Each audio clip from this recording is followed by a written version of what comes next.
நிகழ்ச்சியில் பார்க்க போகிற படம் ஜாக்சன் துரை. சத்யராஜ், சிபிராஜ், கர்ணா, யோகி பாபு, மொட்ட ராஜேந்திரன், பிந்து மாதவி, இன்னும் சில வெளிநாட்டு நடிகர்களும் இந்த படத்தில் நடிச்சிருக்காங்க. இந்த படத்துடைய கதை. படத்துடைய ஹீரோ சிபிராஜ் ஒரு போலீஸ் எஸ்ஐ.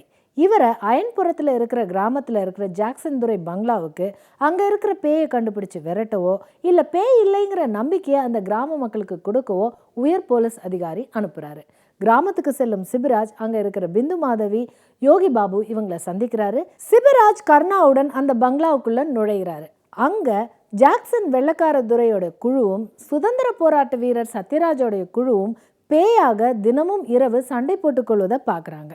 பேயிடம் மாட்டிய சிபிராஜ், கர்ணா இந்த 2 பேரும் அந்த பேயை எப்படி அழிக்கிறாங்க, பேய்கிட்ட இருந்து எப்படி தப்பிக்கிறாங்க, இதுதான் இந்த படத்துடைய மீதி கதையே. ஹீரோ சிபிராஜ் எஸ்ஐயாக வந்து கிராமத்திற்குள் நுழையும் போதே பிந்து மாதவியிடம் ஏமாந்து தன்னுடைய கதாபாத்திரத்தை புரிய வைக்கிறாரு. அதே சமயம் பேயை விரட்ட இவர் செய்யும் நையாண்டியும் சிரிப்பு. கர்ணா பிந்து மாதவியோட முறை மாமனாக வந்து சிபிராஜுக்கு பிந்து மாதவியை விட்டு கொடுப்பது கூடுதல் சிரிப்பு. பேயாக வந்தாலும் சுதந்திர போராட்ட வீரராகவே வாழும் சத்யராஜ் கதாபாத்திரம் பெருமை. வெள்ளக்கார துரைக்கு அசிஸ்டண்டாக வரும் மொட்ட ராஜேந்திரன், யோகி பாபு இப்படி எல்லா கதாபாத்திரமுமே சரியான பொருத்தம். யுவராஜின் காட்சிக்கு பொருத்தமான ஒளிப்பதிவும் சித்தார்த் விபின் இசையில் மோட்டார் சைக்கிள் பாடலும் புதிய உணர்வு.